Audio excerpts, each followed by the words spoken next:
With the 2022 FIFA World Cup approaching, a spotlight has been shone on the host nation Qatar and its human rights record.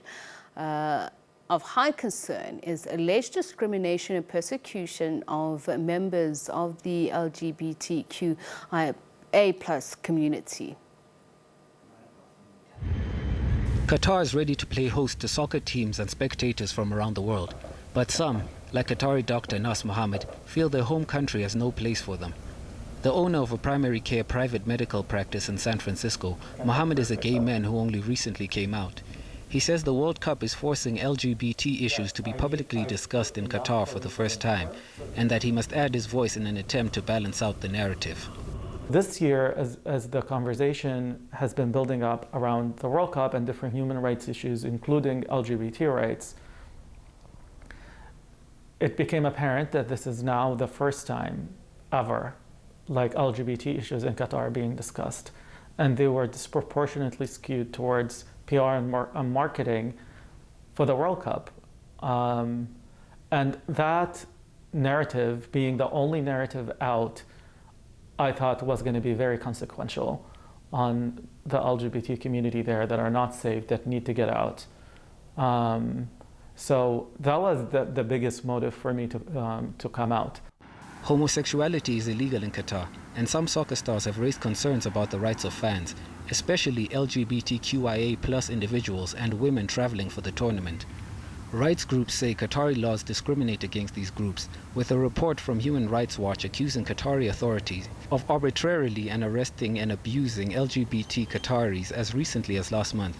FIFA earlier assured all traveling spectators that their rights and safety were not at risk. Let me repeat it clearly. Everyone will be welcomed to the tournament, regardless of their origin, background, religion, gender, sexual orientation, or nationality. Qatar's emir says the country is open to all. We will not stop anybody from coming, visiting, and enjoying the football. But I want also everybody to come and understand, enjoy also the culture, to see different cultures as well. We all live in one planet, but each of us have different cultures. We welcome everybody, but also we expect and we want people to respect our culture. Dr. Nas Mohammed says the statements are vague and insincere, as he feels they are not directed at Qataris themselves. See, what does that mean? What does that actually mean, right? To me, from my perspective, like, it means two things to me. One, it's a message for us locally. We're going to be allowing people and we're going to let them do whatever they want, but this is not for you kids.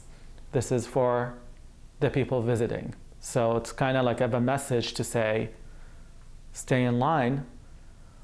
But then that vague qualifier, right, is such, so when you say LGBT fans are welcome, to me it's very different from saying LGBT fans will be safe. Okay? And when you say they're going to be welcome, and then you add that qualifier, but you have to respect our culture and tradition, it seems like a ticket out for when something goes bad, because you can just deflect the blame to the victim if something goes wrong.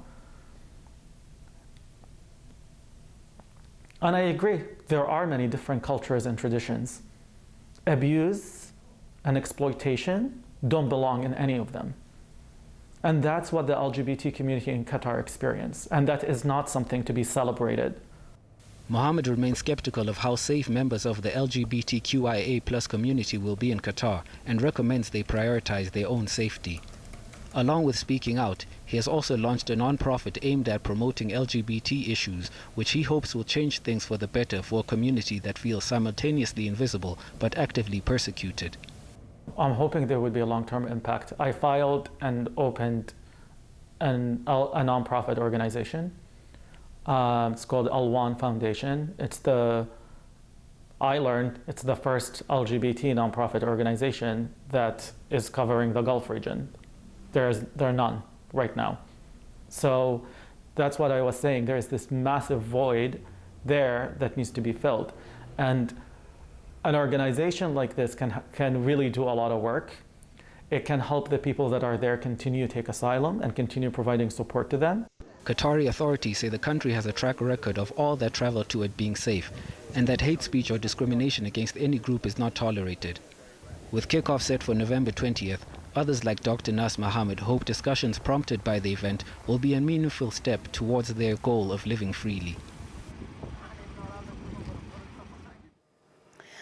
Rights groups around the world have condemned Qatar's treatment of LGBTQI+ community and are engaging globally to pressure Qatar into abiding by international norms. Rasha Younes is an LGBT rights researcher at Human Rights Watch. She joins us now for more. A very good evening to you, and thank you so much for speaking to us. So we understand that the pressure group there, All Out, is looking for FIFA to ensure that they non-criminalize same-sex relationships in Qatar.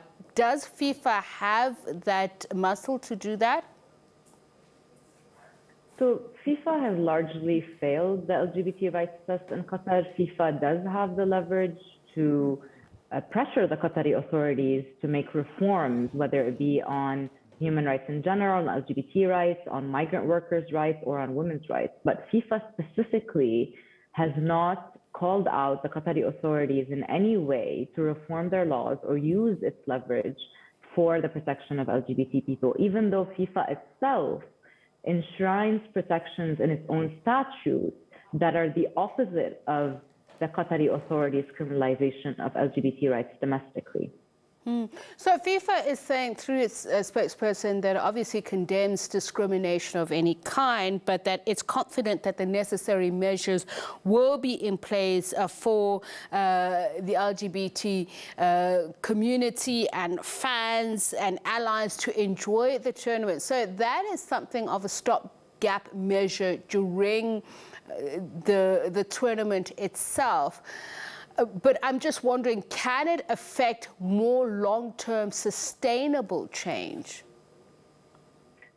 Statements by the Qatari authorities that everyone is welcome and that outsiders will be free to fly rainbow flags and express themselves is just reproducing this notion that sexual orientation and gender identity and the desire for same-sex attraction is a foreign engine. It is not something that is local. It is a preoccupation for Westerners and outsiders. And these suggestions beg the question, what about the rights of LGBT residents of Qatar? Why are there no assurances when preventive security department forces are arbitrarily arresting and detaining LGBT people when they are subjecting them to ill treatment, including severe beatings and sexual harassment in detention? Why are these protections that are symbolically offered to outsiders not extended to local LGBT people, as though the Qatari authorities are saying its own LGBT residents do not deserve basic rights or do not exist for that matter? And I'm not sure if you caught that excerpt of that interview with Dr. Mohammed. One of the things he say is that when the Qatari government says of course, anyone is welcome and they will be protected while they enjoy the tournament, but there's almost a rider that says it must be within respecting of the culture there, that it sets up the stage for victim blaming should anything happen to anybody in the community. Do you agree with this notion? Qatar's study referenced through culture as the deterrent for protecting LGBT people's rights is not a cover for state practices, discourse, and legislation that has effectively excluded LGBT content from the public sphere and silenced LGBT people entirely. People don't have access to redress. Publications related to sexual orientation and gender identity are banned in Qatar. So this reference to culture is a cheap excuse for what really is abusive state practices that need to be rectified. Culture as a static notion should not be, as Dr. Nas said, about exploitation and abuse. It should be about welcoming and respecting human rights, and that includes the rights of LGBT people. So what is life like for the LGBT community? If you are gay, transgender, queer, are you able to self-express within certain quarters, or are you just completely barred from that? People I have spoken to have described extreme self-censorship that they practice on a daily basis to survive their daily lives.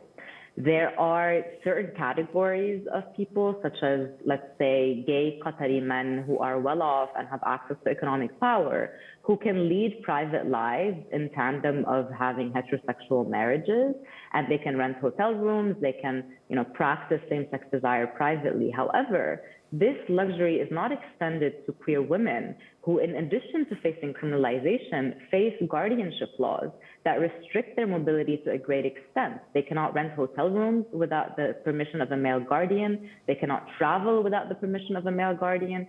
And this affects their ability to lead a private life altogether. For transgender people, it is almost impossible for them to exist in their own bodies as transgender individuals publicly without facing abuses by security forces. The people that we interviewed said that...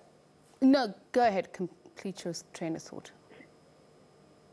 The people that we interviewed said that they were stopped by security forces in public based solely on their gender expression, their appearance, for wearing makeup, for the way they looked, for wearing feminine clothing, and were made to sign pledges in detention that indicate that they would cease immoral activity as a condition for their release. So this shows you the breadth of surveillance and the breadth of monitoring that security forces go to prohibit gender expression and sexual desire in the public sphere. And I'm just wondering about sexual and reproductive health rights.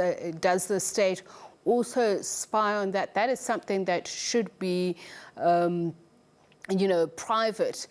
But are they prevented from accessing it, and are they told on should they acquire it? For LGBT people, access to sexual and reproductive rights is extremely difficult, and that is because of stigma and discrimination that they may face from medical professionals, and because of state practices that would blame victims of sexual violence instead of accounting and holding accountable the perpetrators. And this is a huge issue. This is an issue that we have addressed with the Qatari authorities as well in the lead up to the World Cup, saying that sexual violence victims should be able to go to police stations and file complaints without having to become the perpetrator as per Qatar's laws. I was just actually looking at that newspaper article there of Dr. Mohammed, who was interviewed in that excerpt before that. He is the first doctor to actually offer injectable PrEP in Saudi Arabia. Just in terms of the culture changing, how long off is that? So it's really, the notion of culture is not something that we can ever blame for state practices. We can look at cultures everywhere around the world. There are some people who are homophobic, some people who are not, some people who are accepting, some people who are completely intolerant.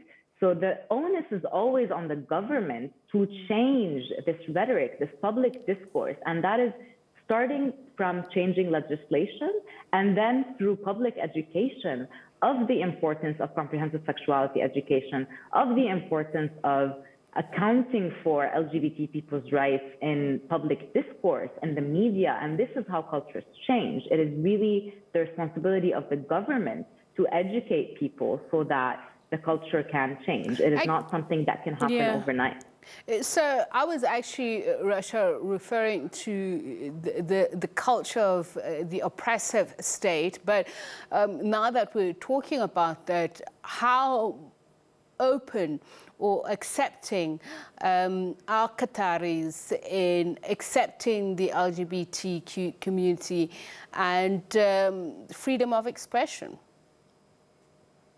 There's no indication, to answer partly your first question, there's no indication that the Qatari authorities are changing their abusive state practices. The World Cup could have been an opportunity for that reform and that change, but the assertions that Qatari authorities keep making is that they will introduce moratoriums on specific state practices during the World Cup, but it will be business as usual after the World Cup. When it comes to LGBT people's rights and LGBT and Qataris in general, some Qatari individuals, of course, are accepting and support LGBT rights and others aren't. And the issue is not that. The issue is more that freedom of expression, freedom of assembly, and freedom of association are completely prohibited in Qatar. You see that there are no civil society organizations operating on human rights or LGBT rights in the country. And that signals the climate of repression that Qatari authorities impose to censor any free expression, including for allies of LGBT rights